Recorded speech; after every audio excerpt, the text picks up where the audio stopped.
Inter-Napoli 1-0, Simone Inzaghi batte Luciano Spalletti e organizza una partita tendente alla perfezione per battere la squadra indiscutibilmente più forte d'Italia, perlomeno per quello che si è visto fino ad oggi, nonché una delle più prestanti in Europa. Partita che è stata giocata già 2 giorni fa, domani si torna in campo, però a nostro avviso meritava un ulteriore approfondimento e quindi eccoci qui con un'analisi tattica di Inter-Napoli 1-0. Le azioni principali, la scelta di Simone Inzaghi, quella di Luciano Spalletti nell'interpretazione di questa partita e vediamo come quindi l'Inter è riuscita a battere questo grandissimo avversario. Ben ritrovate, ben ritrovati amiche e amici passione interisti, nuovo contenuto fin da subito vi chiedo come sempre un click sul tasto mi piace e sul tasto iscriviti per non perdervi anche tutte le prossime novità. Comincio subito perché ho tante cose da dirvi e non voglio perdermi in chiacchiere. Un'introduzione generale prima sulla partita. È stata una gara molto intensa, non particolarmente spettacolare in termini di occasioni da gol e di tiri in porta. Il Napoli ha avuto tendenzialmente maggior possesso palla, a maggior ragione dopo aver subito l'1-0 era abbastanza inevitabile, i numeri dicono 63% Napoli, 37% Inter, però in realtà davanti alla porta è stato poco pericoloso, perché tolta l'occasione nel finale con la parata di Onana su Raspadori, non si segnalano grosse altre occasioni per il Napoli, se non una che dopo vedremo nelle immagini. L'Inter invece, nonostante una gara più accorta, più compatta in difesa, nel primo tempo soprattutto ha avuto diverse occasioni. Se ne contano 4, anche se una poi in realtà c'era un mezzo fuorigioco, non evidentissimo, ma probabilmente la chiamata è stata corretta. La cosa fondamentale però, o comunque una delle cose interessanti, è che Romelu Lukaku, che tornava a giocare in gare ufficiali con l'Inter dopo diversi mesi, ha messo lo zampino in 3 delle 4 occasioni del primo tempo. Era un Romelu Lukaku non ancora al meglio fisicamente, non ancora preciso nelle varie giocate, però questo è un dato comunque significativo. Lukaku è stato quindi fondamentale in queste occasioni, vi do qualche altro numero di alcuni singoli e poi vi mostro qualche immagine. 10 recuperi per Hakan Çalhanoğlu, 9 per Henrikh Mkhitaryan, forse numeri passati un pochino in sordina, 32 palle giocate da Robin Gosens in 30 minuti di partita, 22 di Di Marco in 65. Questo dimostra soprattutto quanto nella prima fase di gara, tutto il primo tempo e una parte del secondo, l'Inter rispetto ad altre volte in cui invece lo ha fatto con frequenza, ha giocato meno sul lato sinistro del campo e su Di Marco. Tant'è vero che se andiamo a vedere il numero dei palloni toccati dalla coppia esterno destro mezzala destra e dalla coppia esterno sinistro mezzala sinistra, vediamo che a destra Darmian ha toccato 40 palloni e Barella 58, a sinistra Di Marco 22 e Mkhitaryan 36. Quindi questo è un'ulteriore conferma di quello che vi dicevo, ma poi si collega anche un'altra piccola cosa che vi faccio vedere tra pochissimo.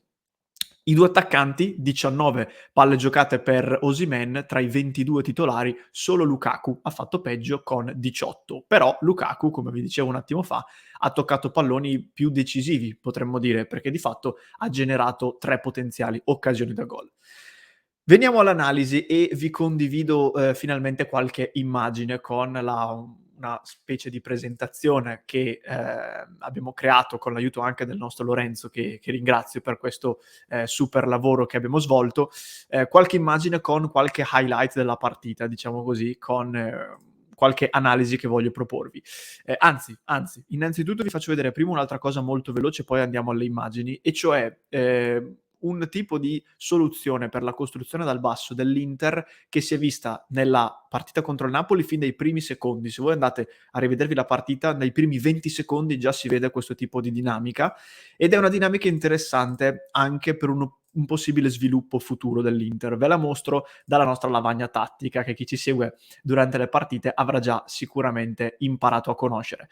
Questa era la disposizione delle due squadre, diciamo la disposizione standard, quindi 3-5-2 Inter, 4-3-3 Napoli. In questo modo gli accoppiamenti sono abbastanza chiari, con le 3 punte del Napoli che vanno sui 3 centrali dell'Inter, le 2 mezze ali sulle 2 mezze ali dell'Inter e Lobotka che poteva fare un gioco un po' a metà fra prendere Çalhanoğlu in uscita oppure sfruttare la presenza di Osimhen fra Acerbi e Çalhanoğlu per stare a sua volta fra il centrocampo e uno dei 2 attaccanti, Dzeko e Lukaku. Cosa faceva l'Inter? Cosa ha fatto in diversi casi?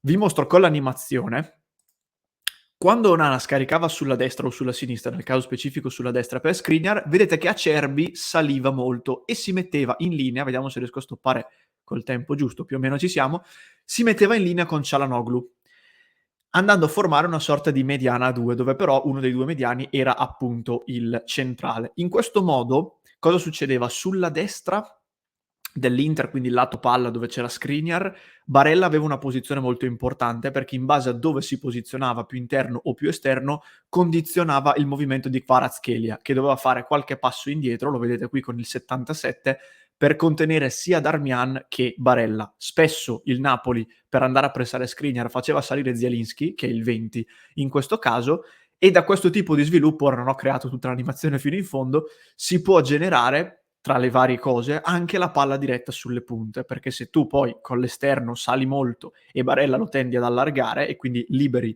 un po' quella zona, Skriniar poteva verticalizzare direttamente su Lukaku, che è il 90, spalle alla porta, pronto a difendere il pallone ed eventualmente a sventagliare dal lato opposto. Ultima cosa che vi faccio notare, Mkhitaryan, in questo caso faccio ripartire l'animazione, il 23 dell'Inter si allontana in modo tale da spingere più indietro l'uomo di riferimento, che in questo caso era Anghissà. Quindi i movimenti di Mkhitaryan molto spesso, o comunque della mezzala a sinistra in questo caso, non erano finalizzati a costruire ricevendo in zone basse del campo, ma a creare spazio e ad allontanarsi. Questa è una cosa, vi dicevo, poi andiamo sulle immagini, che può aiutare tanto in particolare con l'accoppiata che si è vista poche volte, ma che con questo tipo di sistema potrebbe vedersi di più, Dumfries-Gosens.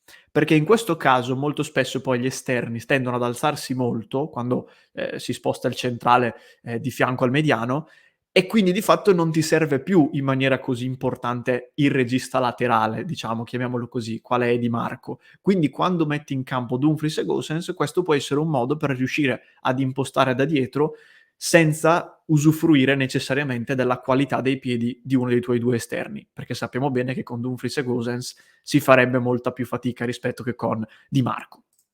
Molto rapidamente, se no il video inizia a durare 40 minuti. Andiamo sulle immagini. Allora, prima occasione, prime slide con l'occasione di Di Marco dopo soli 3 minuti.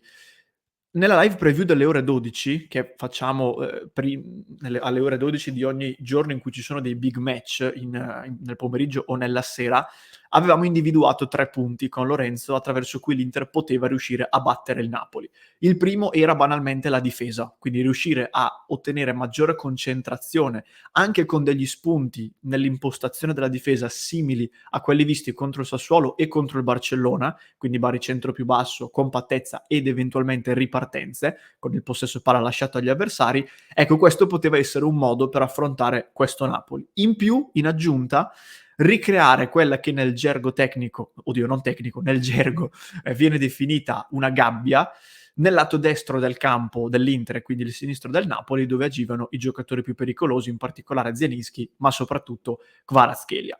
Il punto 2, che era quello che vediamo in questa azione in particolare, era la capacità di muovere la difesa del Napoli, sfruttando in particolare il perno di Lukaku, per poi cercare di andare sul secondo palo, in questo caso da destra a sinistra, per l'attacco dell'esterno, che il Napoli di Spalletti in questa stagione, se si può individuare un piccolo punto debole, lo evidenziava proprio in questo tipo di soluzione. E infatti questa azione dimostra proprio questo tipo di situazione, perché l'Inter va sulla destra con Lukaku che si mette come sempre spalle alla porta e spalle al difensore e difende molto bene il pallone. Poi mette un cross di sinistro veramente ben fatto perché diventa disponibile sia per Dzeko che taglia alle spalle di Rachmani che per Di Marco, che è poi quello che va a impattare sul secondo palo sfruttando un'amnesia, una dormita difensiva di Di Lorenzo che non fa la diagonale e viene superato da dietro. Purtroppo Di Marco non è preciso e calcia addirittura in fallo laterale dal lato opposto. Però questa era una delle soluzioni, che infatti dopo soli 3 minuti è già emersa in maniera evidente. Andiamo alle prossime slide. Questa è un'altra occasione molto importante che arriva al 25esimo per Darmian, altra occasione sprecata dall'Inter, che nasce da Skriniar. In realtà Skriniar, che molti ritengono essere un giocatore magari poco preciso con i piedi e poco coraggioso nelle giocate, se andiamo a vedere molto spesso è quello che cerca la verticalizzazione, cerca la palla un pelo più rischiosa di quanto, si possa pensare. In questo caso è proprio Skriniar che comincia l'azione, rompe la linea difensiva non vedendo, degli sbocchi per uno scarico, decide di verticalizzare diretto, forte su Lukaku, che qui fa il movimento in profondità classico di Romelu. Kim cerca l'anticipo in scivolata, liscia il pallone e quindi Lukaku in qualche modo si ritrova a poter correre in profondità. Darmian accompagna con tempi giusti, il cross di Lukaku non è diretto per Darmian ma va verso Dzeko, il quale a sua volta fa una sponda super precisa per Darmian, che da questa posizione decide di calciare con il piattone e la mette alta sopra la traversa. Grande collaborazione qui fra Dzeko e Lukaku, in particolare la qualità di Dzeko che permette a Darmian di colpire. Purtroppo Matteo calcia alto e anche questa però è una grande opportunità sprecata dall'Inter. Questa è la scheda in cui si può evidenziare quella che prima vi dicevo essere la gabbia che l'Inter ha creato. Vedete che ci sono 5 giocatori, se consideriamo anche Lukaku, anche se la sua difesa è inevitabilmente un po' più "passiva", tra virgolette, con i quali l'Inter cerca di ingabbiare il lato sinistro del Napoli, che è quello più pericoloso, quello dove si può originare l'1 contro 1 di Kvaratskhelia. In questo caso il Napoli da qualche minuto stava controllando il pallone, girando un po' da destra a sinistra, l'Inter era bella compatta dietro difendendo con ordine. Di fatto l'Inter cerca di compattare molto e di creare grande densità con i suoi uomini, a partire da Lukaku come dicevamo, poi c'è Barella, c'è Darmian, c'è Çalhanoğlu e più indietro ancora c'è Skriniar che dirige le operazioni, vedete che indica i movimenti ai compagni e qui, Inzaghi sicuramente ha studiato una gabbia precisa con dei riferimenti specifici, però è interessante notare che, non so se l'avete visto, Skriniar è quello che presidia l'area e che, dà le indicazioni e tendenzialmente è quello che aveva sempre un occhio su Kvaratskhelia, che era il più pericoloso, ma molto spesso è andato lo stesso Skriniar in uscita, rompendo la linea, andando a prendere Zielinski un pochino più alto. Quindi c'erano dei riferimenti, probabilmente l'uomo di Skriniar era proprio Kvaratskhelia, però in base ai vari movimenti poteva essere preso anche da Darmian, il georgiano, Skriniar poteva andare sull'inserimento della mezzala e possiamo dire che la gabbia dell'Inter ha funzionato bene, perché tendenzialmente il Napoli ha creato poco o nulla, anche se nel finale l'ultima slide sarà proprio un'occasione generata da Kvara. Occasione per Lukaku al minuto 40, prossima slide. Qui invece, in questa occasione, possiamo vedere la chiave partita numero 3 che vi dicevo all'inizio.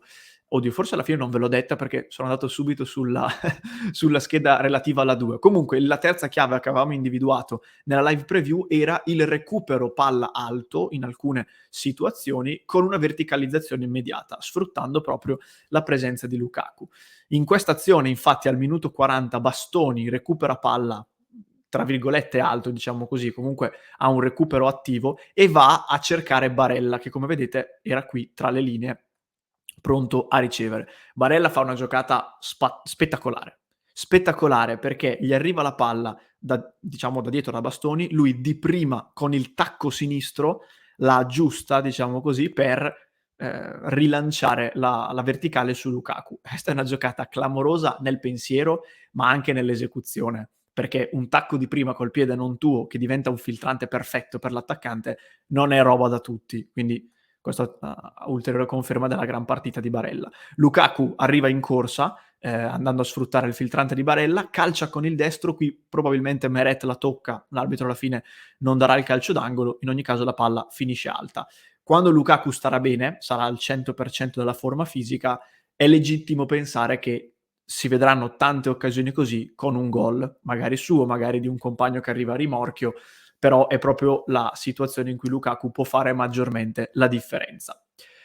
Veniamo ad un'azione pericolosa del Napoli, che va al di là di quella del tiro di Raspadori all'ultimo secondo, con una sorta di miracolo, l'abbiamo definito così, da parte di Çalhanoğlu in copertura su Osimhen.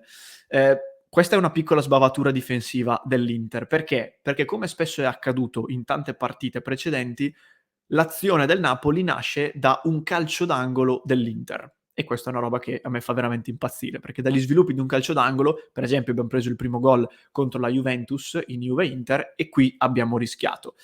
Bastoni sugli sviluppi del corner non stoppa bene un pallone e di conseguenza lancia il contropiede del Napoli con un Inter che è un po' spezzata in due e quindi deve recuperare in maniera molto rapida.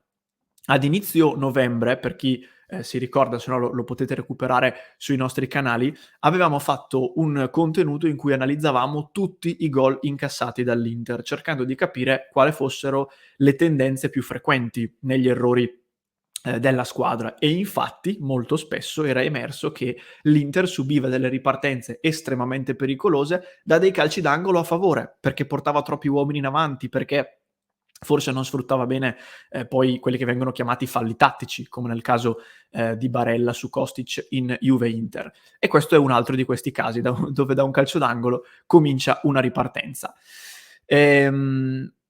Quindi si sviluppa il contropiede del Napoli con la palla sulla sinistra, arriviamo nei pressi dell'area di rigore dove l'Inter organizza gli spazi in questa maniera: 7 uomini sul lato destro, diciamo, del campo, compresi tutti e tre i difensori centrali, Skriniar, Acerbi e Bastoni. Dall'altra parte rimangono Di Marco a contenere, tra virgolette, Politano, che era un po' più largo, e Osimhen contro Çalhanoğlu.